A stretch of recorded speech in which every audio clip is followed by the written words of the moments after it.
Well, welcome, folks, as we're continuing in our verse-by-verse journey through the Gospel of Mark. Now, we're picking it up in Mark chapter 4, verse 35. Mark 4:35 is where we're picking it up. Hopefully you have an outline that you received when you came in at the back there. If not, feel free to slip out right now and grab one. But as you're turning there, I want to review something from last week. Is John here? He's not even here. He was here. Okay, well, because I have the answer to his question. I'll wait till the end then to answer John's question. So let's pick it up in Mark chapter 4. So let's remind ourselves of the context. We said with the Gospel of Mark, it can be broken up essentially into three acts. Act 1, Act 2, and Act 3. And we said Act 1 is the beginning of the Gospel till about, I think it's Mark 7 or 8, where Jesus takes them to Caesarea Philippi. And that's sort of in the northeast of the region. And in Act 1, the whole theme is, who is this? So they're following Jesus, and he's doing all these incredible, miraculous things. And the constant theme you're hearing in Mark is, who is this man? Who is this man? Where does he get this power? Where does he get this authority? Who is this? And then Act 2 is where, in Caesarea Philippi, is where it's finally revealed as the Messiah. You know, Jesus asked the question, who do people say that I am? Some say you're this, some say you're that. Who do you say that I am? Peter said, you're the Messiah, the Son of the living God, the Christ, the Son of the living God. And Jesus said, you're right, flesh and blood hasn't revealed that to you, but the Spirit of God, my Father, has revealed this to you. And so then the next question is, so he's revealed as the Messiah, but then part 2 is, who is the Messiah? Because for the next few chapters, Jesus is clarifying, okay, I'm the Messiah, but the Messiah isn't what you think. The Messiah isn't this superpower political guy who's going to come in and crush those dirty Romans. The Messiah is actually going to be taken, tortured, killed, but I'll rise from the dead. And they just could not compute that. That was like Superman dying. That's impossible. So they just couldn't compute. And so for the next in Mark's gospel, he goes from Caesarea Philippi and journeys down to Jerusalem. And during this portion, Act 2, as they're journeying from Caesarea Philippi south to Jerusalem, he's interacting with them and he's essentially answering the question, who's the Messiah? And then Acts 3 is what we'll just call the conflict. And that is the Passion Week, the week of turmoil in Jerusalem, when Jesus is up against the crowds and up against the Jewish authorities, where he's crucified and he dies, and then the empty tomb. So those are Acts 3. We're still in Act 1, but we're about halfway through Act 1. Okay, so Jesus is still revealing himself to them as the Messiah. But he begins first of all, as your outline says, by demonstrating his authority over nature. So again, this is all about Jesus revealing himself to them and them saying, how do you do this? Who are you? How are you doing this? So we begin by he demonstrates his authority over nature. Now, as we pick it up in Mark 4, verse 35, we see that Jesus is, the disciple is about to head into a storm. Let's pick it up in verse 35. Mark 4:35 says, that day when evening came, he said to his disciples, let's go over to the other side. Now, as your outline says, it's worth noting that they are in the storm because they obeyed Jesus' command. Think about that. That's why I wanted to point out. This is the whole instance of Jesus calms the storm. The disciples are in the middle of the storm. Why? They're in the middle of the storm because they did what Jesus told them to do. And that's important to note. Often we think that people are struggling because they have been disobedient. And sometimes we do struggle because we've been disobedient. And sometimes we struggle because we have been obedient.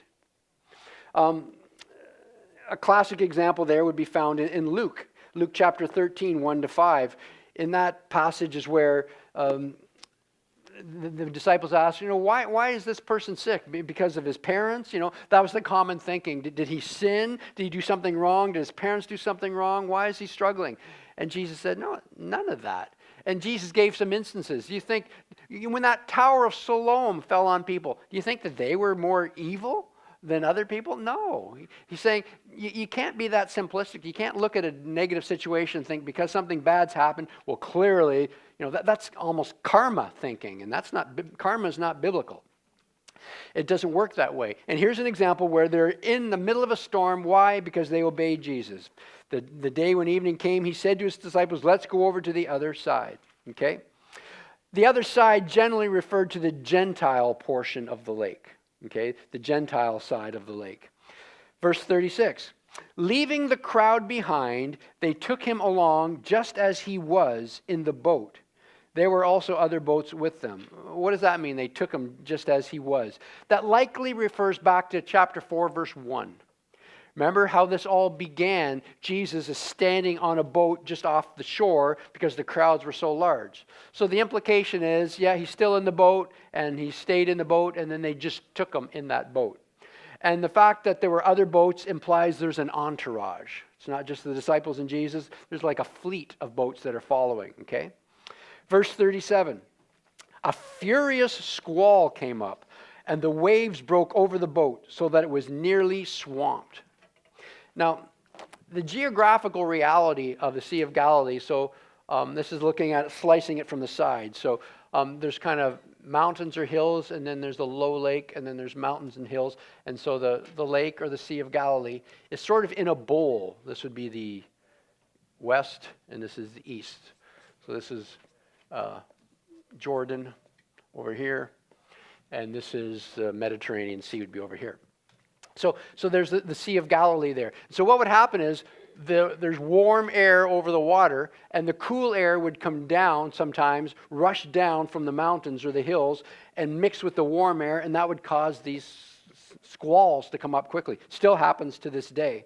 And so because it's kind of in the Rift Valley there, the Jordan Rift Valley, it's sort of a natural geographical place where storms could quickly come up because of that, warm mass, cold mass and warm mass meeting together.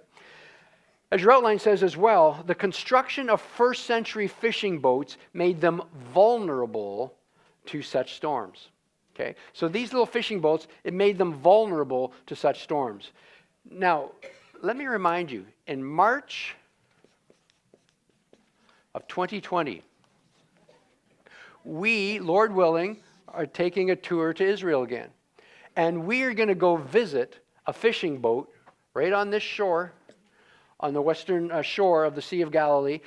They call it the Jesus boat or the Galilee boat. It was discovered in 1986 during a drought. The sea, it was a drought that year, so the water level was way down. And they found a boat. Two brothers were walking along the shore there, and they saw this sort of wood sticking up, and they dug down a bit, and they found a fishing boat that has been carbon dated and so on to the first century, to the 70 BC to 50 AD. So that's why it's called the Jesus boat. And you can go visit it.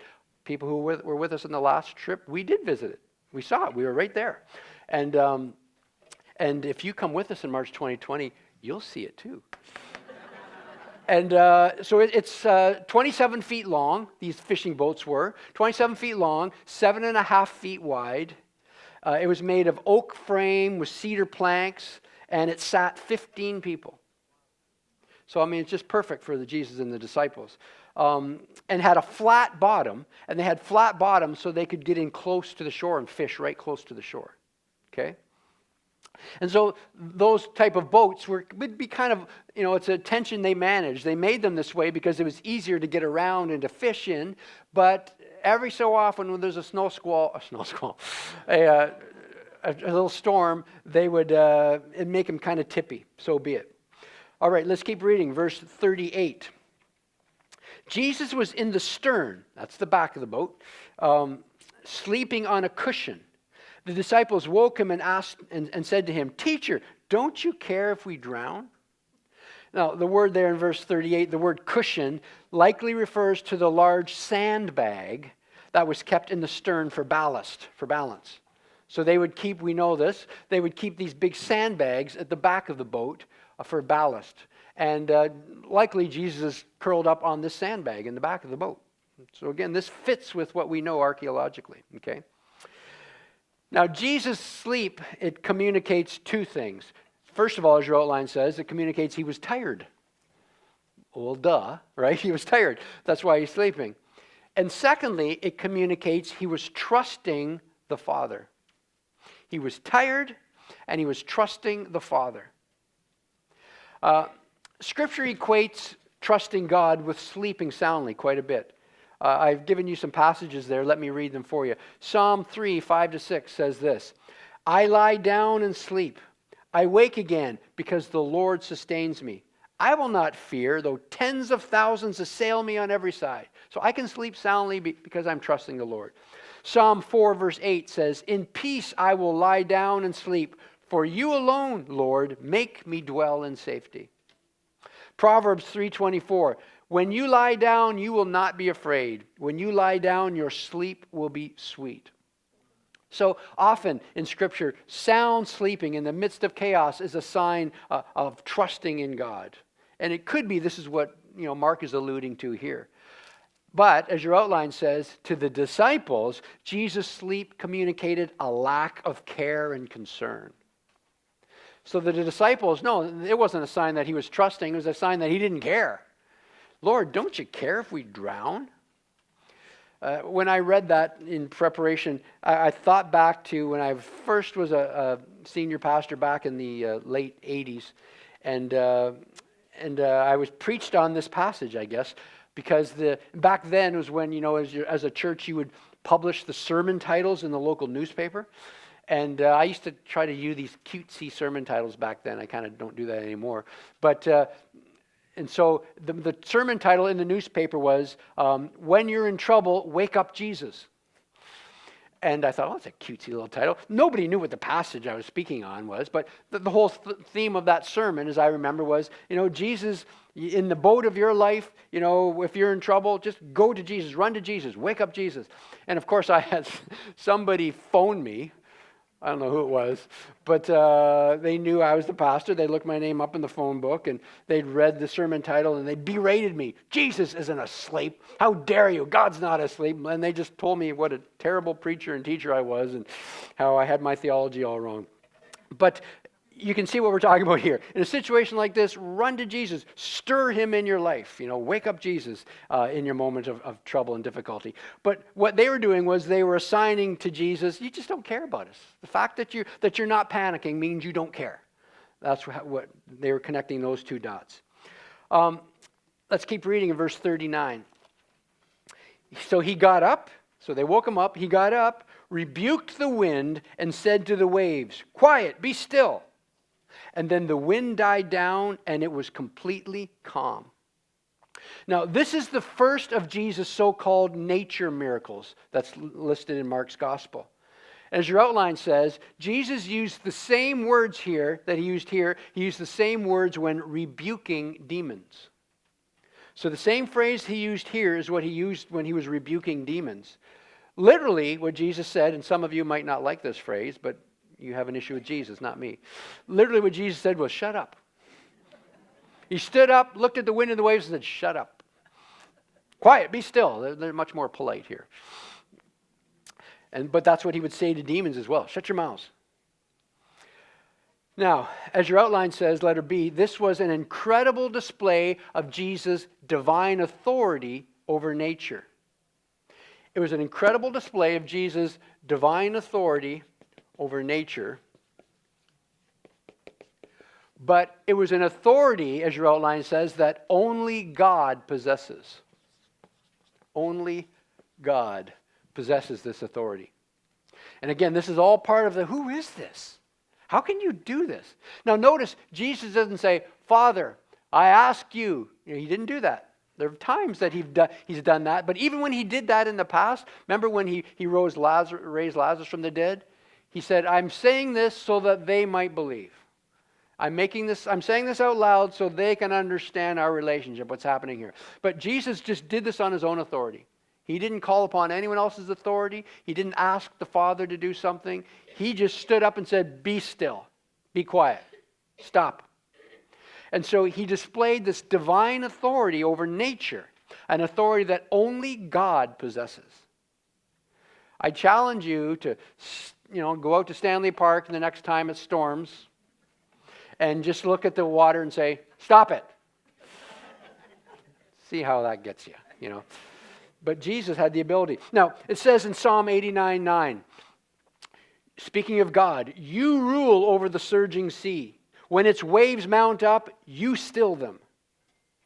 Psalm 104, verse 7, speaking of God, but at your rebuke the waters fled.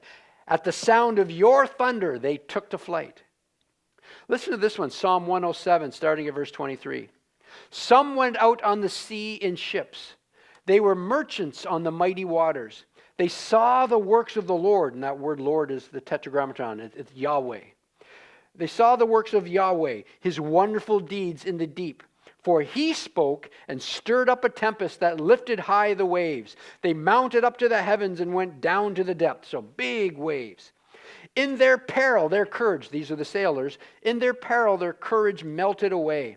They reeled and staggered like drunkards. They were at their wits' end. Then they cried out to Yahweh in their trouble, and he brought them out of their distress. He stilled the storm to a whisper. The waves of the sea were hushed. They were glad when it grew calm, and he guided them to their desired haven. Jesus here does what only God can do. And they know these scriptures, and in their minds are going, who are you? Now, as your outline says, letter C, this scenario is an example of the tension of God in flesh. Divine authority meets human weakness. This is a classic example of divine authority meeting human weakness. Think about this. Jesus is asleep in the boat. Why? Because he's tired. They wake him up, and he stands up and says, "Peace, be still," and he calms the storm. So he displays divine power. Well, if he has divine power, then why is he tired? But this is the classic tension of God in flesh. Remember, we studied this when we studied the Trinity, but let me take you to Philippians. Keep your finger there on Mark and turn right to Philippians chapter 2. Philippians chapter 2, starting at verse 5. Says, in your relationships, this is the Apostle Paul talking to Christ's followers, in your relationships with one another, have the same mindset as Christ Jesus.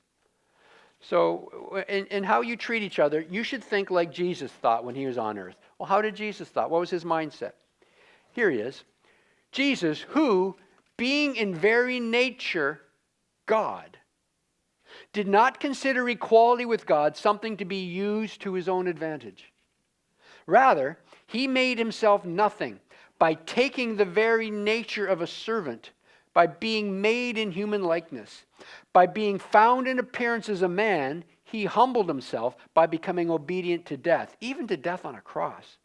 And therefore, because Jesus did all this, God, the Father, exalted him to the highest place and gave him the name that is above every name, that at the name of Jesus every knee should bow, in heaven, on earth, under the earth, every tongue acknowledge that Jesus Christ is Lord, to the glory of God the Father. So here it is. We learned that it's the Son of God, the second person of the Trinity. The Son adds to his divine nature, he adds human nature. He adds flesh to the soul, which is the Son of God. And so there's this tension of God in flesh. The divine being choosing to humble himself and limit himself while he was on the earth, to the point that he would allow himself to be killed. That's incredible humility. And Paul says, that's the attitude you should have in how you treat one another. Don't put your own needs above others, but you put the needs of others first, just like Jesus did. Who, being in very nature God, didn't consider equality with God something to use for his own advantage. I'm God, I can do what I want. No, instead he humbled himself. And so this is the tension we see exhibited here in Jesus sleeping on a boat. Shows divine authority, yet he has human weakness. And that's why they're saying, who is this? He has divine authority, but he sleeps and eats with us. So what's going on here? Let's keep going. Read verse 40 of Mark chapter 4. So he said to the disciples, "Why are you so afraid? Do you still have no faith?" So, as your outline says, Jesus' question has an implied yes as a response. It's a rhetorical question. It has an implied yes. And this is the first of a series of failures of the disciples that are going to continue through Mark's gospel. Culminates in the events surrounding Jesus' arrest. So this is the first time Jesus looks to the disciples and the apostles and says, really? Like, are you still not getting this? He says, why do you have no faith? Now, we asked that question on your outline because this is an important question. What is biblical faith? What is biblical faith? Lots of times, and I interact with lots of atheists. Just got an email from one yesterday, the Vancouver Atheist Society is what he said he was the head of, though I looked it up online and it doesn't exist. So I found that ironic. But I digress. So often atheists will say, faith in the Bible is believing in something in spite of the evidence. That's not at all what biblical faith is. What does it mean to have biblical faith? As your outline says, that word, the Greek word is pistis, P-I-S-T-I-S, and it means belief or persuaded. So it means belief or persuaded. Okay, is what it means. Now, to have faith as it is understood in the Bible is not to blindly follow. No, not at all. But as your outline says, faith in the biblical sense is properly grounded trust. Properly grounded trust. It's warranted belief. You expressed faith in the chair that you sat in when you came into this room. You didn't stand and go, I don't know, I'm pretty nervous about sitting down here. Now, maybe you've been in some places where you are nervous about sitting down because the places look wobbly, the chair doesn't look good, but you looked and you've had experience with these relatively new chairs here at Broadway, and you trust the chair. Why? You didn't study it just because you've had a relationship with these chairs and you know those chairs to be trustworthy. And so you placed your faith in that. You placed the full weight of your life in that chair. That's called faith. And it was a properly grounded trust. It's based on past experience, based on your knowledge, based on your life up until this moment. You expressed faith in that chair. And that's the biblical concept of faith. It's properly grounded trust. Now, when it comes to a follower of Jesus, God provides the inner and the outer grounding for such trust. What do we mean by that? In Romans chapter 8, I was with, is Seth here? Seth Greenham? No. I was with Seth. He's one of our Broadway members, and he runs a ministry at SFU, right? And I was with a group of his people a couple weeks ago, and he asked me to come and speak on apologetics.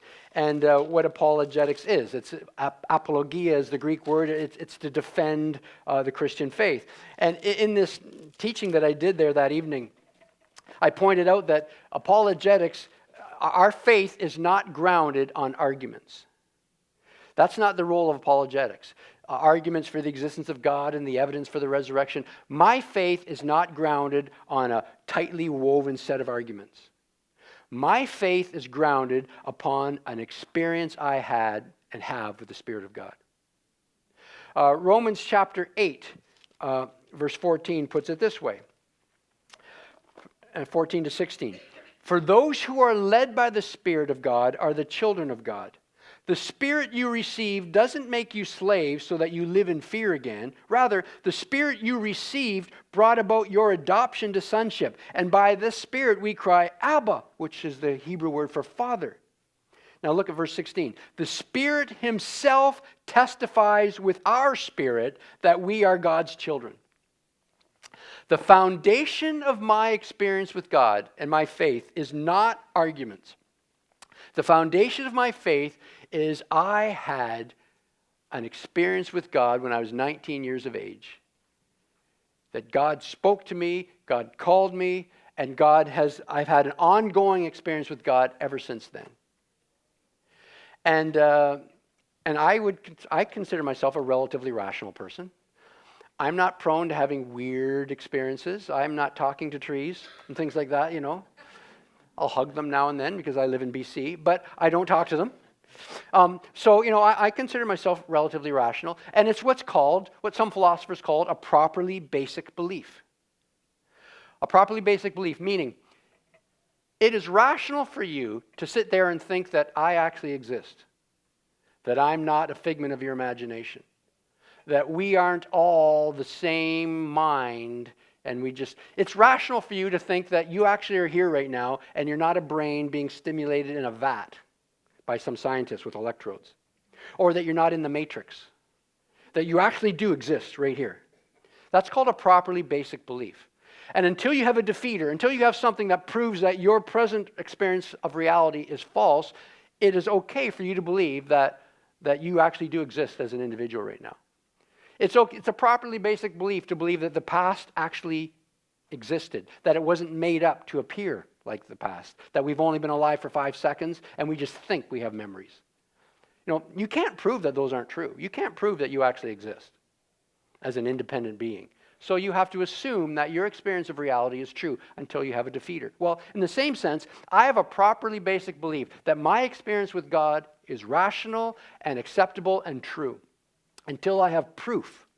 And what apologetics does is it's a layer on top of that strengthens my belief, because my experience of reality is actually validated by many other rational arguments and evidences as well. Okay?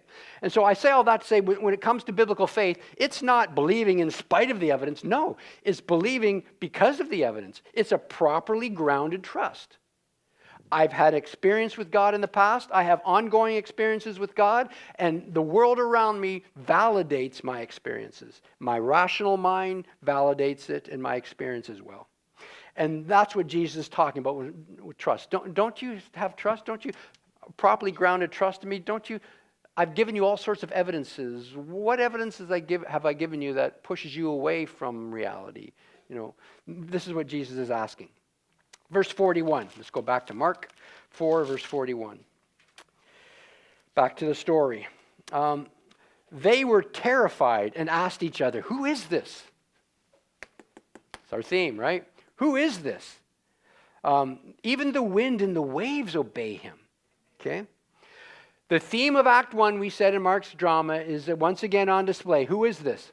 Terrified literally means it's double fear. It literally in the Greek says they feared with great fear. We were so afraid, we were afraid.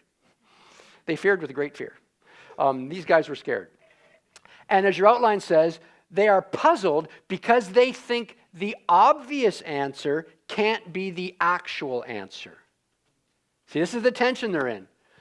They're puzzled, and Jesus is patient with them, because the obvious answer, you're God in flesh because you're doing what only God can do, that can't be the actual answer because God doesn't have a body. See, so they're confused about all this, which is why Jesus had said previously, you can blaspheme against the Son, because I understand that you might not understand the role of the Son. But when you blaspheme against the Spirit, when you reject the work of the Spirit, that's a sin that cannot be forgiven, because you're rejecting the very one who will explain the Son to you. I understand that you don't quite understand who I am right now, Jesus was saying. And that can be forgiven if you repent of that sin. But to reject the Spirit of God can't be forgiven. Why? Because the Spirit is the one who reveals the truth to you, and you're cutting off the branch you're sitting on. You're rejecting the life preserver that I'm throwing to you. Okay, so they're puzzled here. What seems obvious, that you're God because you're displaying divine authority, can't be true, so they're confused. Again, keep in mind, they didn't read the first 13 verses of Mark that you read. Chapter 1, verses 1 to 13. So they don't understand the backstory. Now, in the first passage today, Mark records how Jesus demonstrates his authority over nature. In this next passage, verses 1 to 20 of chapter 5, Mark records an instance where Jesus demonstrates his authority over Satan. Okay, let's pick it up, verse 1. They went across the lake to the region of the Gerasenes. Gerasenes is a Gentile region, non-Jewish region, on the eastern side of the Sea of Galilee, which explains why there are pigs there. Because the Jews hated pigs, they're forbidden, so you know you're in Gentile territory when pigs make their appearance. Verse 2. When Jesus got out of the boat, a man with an impure spirit came from the tombs to meet him. As your outline says, this verse is filled with allusions to ceremonial uncleanness. Ceremonial uncleanness. The demonic spirit is called impure. The guy in the tombs implies that he's probably had contact with corpses. All of those things would make him ceremonially unclean, unable to access the temple and so on. Okay? Verses 3 to 4, let's keep reading. This man lived in the tombs, and no one could bind him anymore, not even with a chain. For he had often been chained hand and foot, but he tore the chains apart and broke the irons on his feet. No one was strong enough to subdue him. Okay? As your outline says, the supernatural strength of the man underlines the supernatural power of Jesus. So the supernatural strength of this man underlines the supernatural power of Jesus. Subdue is the ancient Greek word for taming a wild animal. Let's keep reading, verse 5. Night and day among the tombs and in the hills, he would cry out and cut himself with stones. This self-destructive behavior was often associated with demonic oppression. So this man was in a desperate condition. By the way, in our last tour, we went to there's an ancient church that's built on the site that they figured this happened. And it's an archaeological, it goes way back far enough that it's pretty legit that this was probably the area. So, we were there amongst the hills and the rocks and the tombs and so on. It's quite fascinating to be there and to read this passage. I'm picturing it now as I stand here. And you too can picture it if you join us on March 2020. I want you to experience it. It's life-changing. The encounter begins, verses 6 to 8.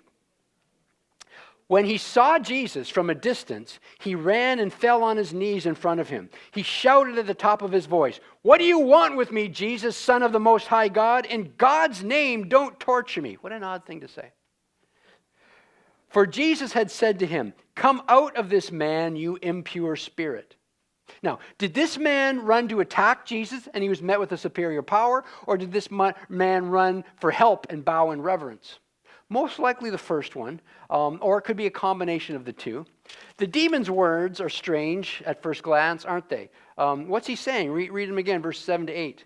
What do you want with me, Jesus, Son of the Most High God? In God's name, don't torture me. For Jesus had said to him, "Come out of this man, you impure spirit." So what's this demon saying? As your outline says, the demon is saying, "What are you doing here? Stay out of my business. You can't torture me. It's not yet the final judgment." It's not yet the final judgment. So think of a child pleading to his parent. I mean, Jan and I raised 4 kids. We get it. You promised I could stay up till 8 p.m. and it's not 8 p.m. yet. You promised. That's what the demon's saying. What are you doing here? Jesus, Son of the Most High God, you can't torture me yet. You can't judge me yet. It's not time yet. It's not 8 o'clock. That's kind of what's happening here. It's not yet the final judgment. What are you doing here? You're way ahead of schedule. Verse 9. Then Jesus asked him, "What's your name?" "My name is Legion," he replied, "for we are many." So Jesus demonstrates his authority by forcing the demon to reveal his name. So showing that Jesus had superior authority. Legion was the term for the 6,000 Roman foot soldiers and 120 horsemen. So again, this illustrates the depth of the demonic infiltration in this man's life. Now, there are some hints in Scripture that demons are assigned or limited to specific geographical regions. There's debate about this. I think you could make a strong argument for it. Daniel 10:13 talks about the demon that's limited to the region of Persia, for example. The Prince of Persia is called. Number 7, the demons plead to remain in the region by infesting a herd of pigs. Verse 10 to 12 says... And he begged. So the demon begged Jesus again and again not to send them out of the area. A large herd of pigs was feeding on the nearby hillside. The demons begged Jesus, "Send us among the pigs. Allow us to go into them." Okay? So what happens? Jesus grants their request. Read verse 13. He gave them permission, and the impure spirits came out and went into the pigs. The herd, about 2,000 in number, rushed down the steep bank into the lake and were drowned. Why would Jesus grant their request? It's amazing that when you study this passage, you seem, and I've been asked about this many times, people seem to be more concerned and more upset about how Jesus treated the pigs than how the demons treated the man. This is cruel to animals. Yeah, well, isn't that cruel to that human? What about that? But it's interesting how we kind of, in our society, have kind of gone a little bit silly in here. But anyway, mind you, the Jewish readers, when they first reading this, are cheering, yeah, kill those stupid pigs. Drown the pigs. So why did Jesus grant the demons' request to infest the pigs? Well, as your outline says, it visually displayed the level of his authority and their demonic power. So what a great dramatic display of his authority. Please, please, he's saying this out loud, let us go into the pigs, all right. And he says, go into the pigs. And they go, and suddenly these pigs who are just calmly eating rush down and commit pigicide. They jump into the water and they are all drowned. So what happened to the demons? Well, as your outline says, the depths of the sea was associated with the spiritual underworld. We don't know this for sure, whether this is the rationale here. I'm just giving you a possible answer here. The depths of the sea, we do know, was associated with the spiritual underworld. So Mark's silence on their fate seems to imply that they were sent to hell, awaiting their final judgment. Now remember, we're going to do a teaching on hell back in 2019 again. But remember, hell is not the final state of lost people. Hell is a holding place. Think of hell as jail. It's not prison. Hell is the holding place where it's the detention center where you're held until your final court date and your pronouncement of guilty, and then you're sent to prison. Then it's the second death. Hell is a holding place where disembodied, rebellious souls are being held, waiting their final judgment. And then, remember, Revelation says, at the final great white throne, hell and death were emptied in to the lake of fire, which is the second death. So the implication is these things were, the depths of the sea was a sign of the spiritual underworld. So the implication could be that they went into their holding place. Now, wasn't this cruelty to animals? As your outline says, it's a matter of relative value between humans and animals. So consider them a casualty of the war between the kingdom of God and the dominion of darkness. Yeah, they're pigs, and yeah, they died. Deal with it.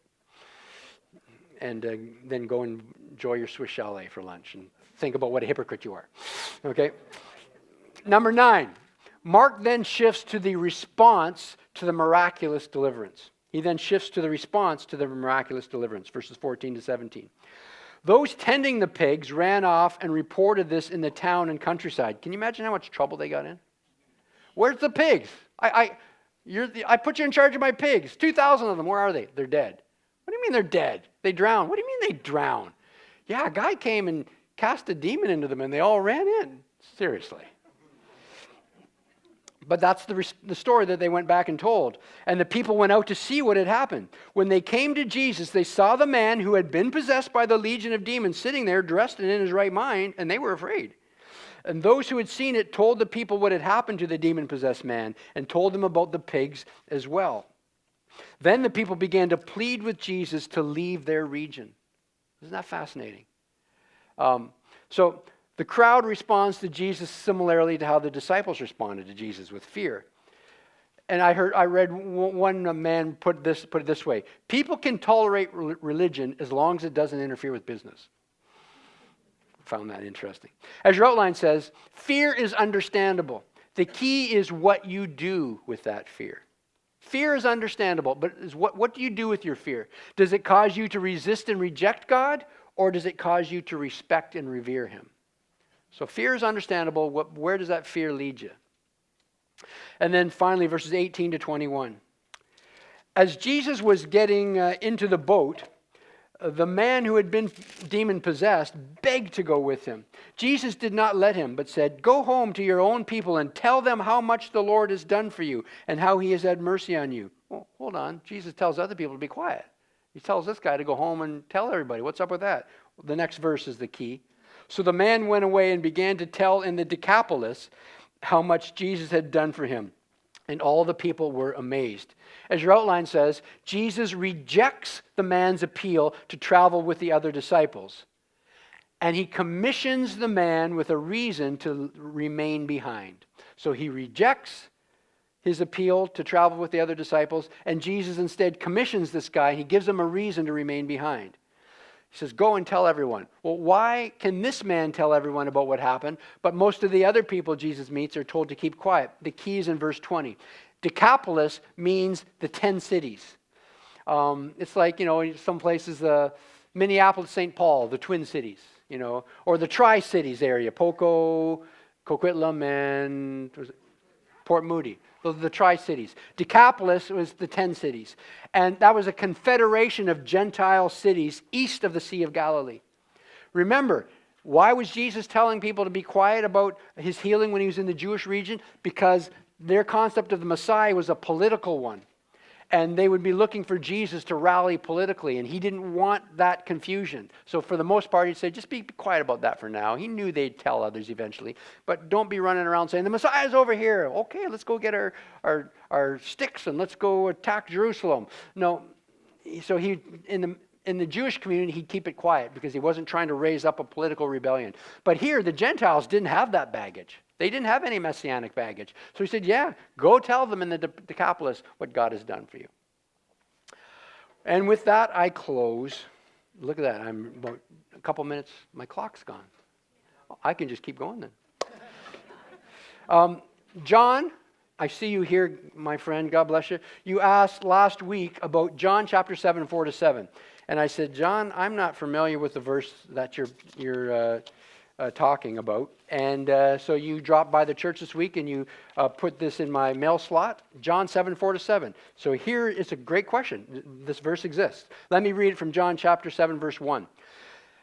Jesus went around in Galilee. He did not want to go about in Judea because the Jewish leaders there were looking for a way to kill him. That means around Jerusalem.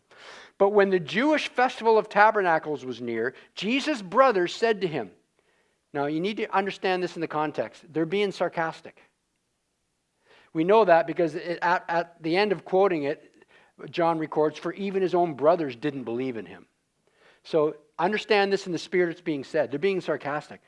They're saying, so Jesus, he's not going down to Jerusalem. And his brothers say, leave Galilee and go to Judea so that your disciples there may see the works you do. No one who wants to become a public figure acts in secret. Don't be so shy, Jesus. Go down to Jerusalem. Since you're doing these things, show yourself to the world. But even his own brothers didn't believe in him, John says. So they're being sarcastic. What are you doing hanging up in Galilee? Why don't you go to the big city? Show everybody how messianic you are. And Jesus tells them, my time is not yet here. For you, any time will do. He says, you're not on my Father's schedule. For you, it doesn't matter. You don't understand. You don't get it. The world cannot hate you, and this was John's question. The world cannot hate you, but it hates me because I testify that its works are evil. You go to the festival, Jesus said. I'm not going up to this festival because my time is not yet fully come. The irony is he actually did go to the festival later, though, but just not with them. So what Jesus was saying here, John, is he was saying, when he says the world can't hate you, but it hates me, because they were part of the world. They were demonstrating. The world doesn't mean cosmos, which means the physical world. The world is talking about the world, and it doesn't mean people, because God so loved the world, and God created the cosmos. When we talk about the world being against God and not loving the world, it's talking about the world as a corrupt system, corrupt value system. Don't be like the world. And Jesus is saying, the world doesn't hate you because you're part of the world. You're saying what a worldly person would say to me, but the world hates me. And that's why I can't go to Jerusalem right now, because they'll attack me, because the world, I'm calling them out on their stuff. And so my time's not right. It's not yet time for me to go down there and call them out, where they'll kill me. But this is not the time. So hopefully that answers your question, John. And God bless you, my friend. And so next time we're together, it's not next week, because next week is Communion Sunday. But hear this, normally in December we have a Christmas series, but because this series is so long, I'm going right through December. Okay? So we'll pick this up again in the first Sunday in March. God bless you. And I'll answer questions about this week that time. December. Whatever. And March will actually still be doing this as well, truth be told. God bless you. Thanks for being here today.